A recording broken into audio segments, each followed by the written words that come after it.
In this video, I want to show you how to edit your observations. It may be for a variety of reasons that you need to change something about your observation.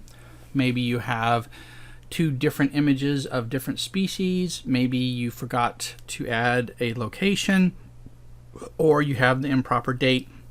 Whatever the case may be, you need to edit your observation to try to reflect as accurately as possible the information that should be associated with that observation. So let's just simply go into an observation and show you how to do this. I'm going to go ahead and go to this observation, Japanese beetle. Now I added this observation as a demonstration, and I intentionally messed up a couple of things.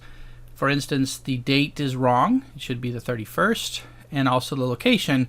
The location of this particular observation should be a little bit further north, and it should actually be closer to these up here, and so I need to edit that as well.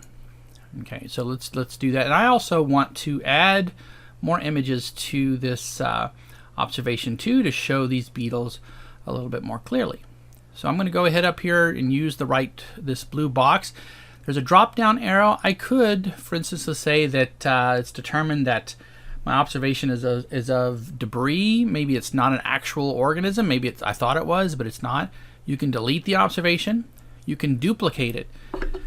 So in some cases, you might have an image that has 2 or more species on it, and maybe you want to make a separate observation for each of those species. Well, duplicate it and make sure you highlight the species that you want to be identified in each one. So you'd have 2 separate observations.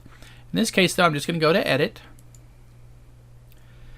And I can edit the date over here by simply clicking on the date. I can also type in the date, so I can go here and simply delete the 0 and type in 1. I have just now edited the date. I can now go also here into the map, and you'll notice I tried to use my mouse wheel, but it scrolled down. I have to use Control on the mouse wheel to be able to move in and out. And so I know, for instance, that the observation was actually not down here, but it's a little bit further north.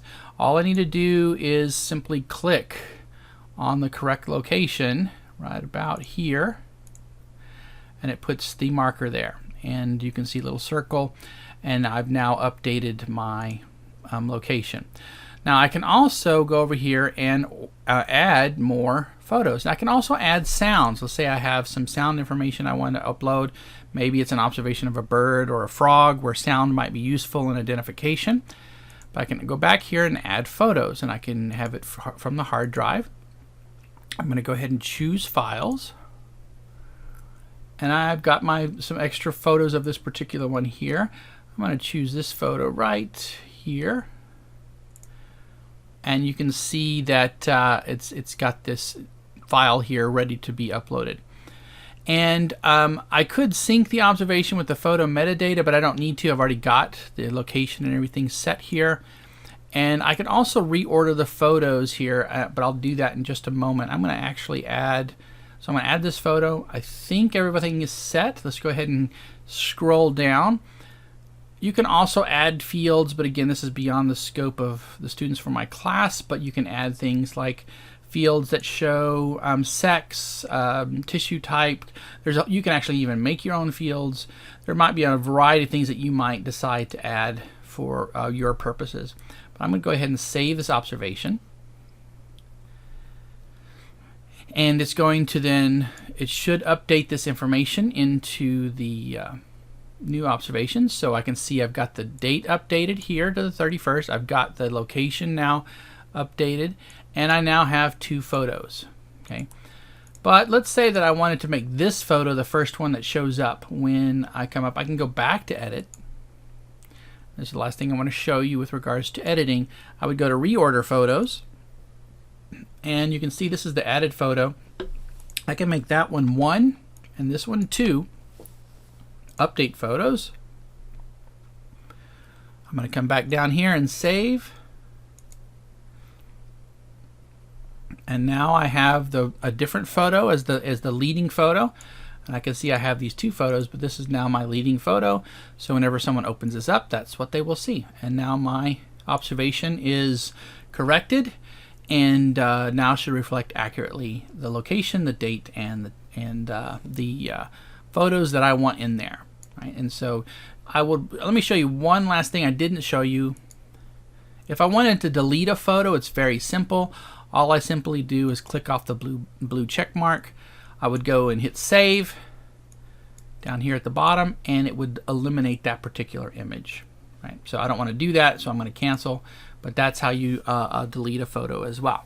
So that's generally how you edit an observation, where you can also add notes. You can essentially change anything about the observation in the edit mode, and it can then now accurately reflect what you want it to reflect.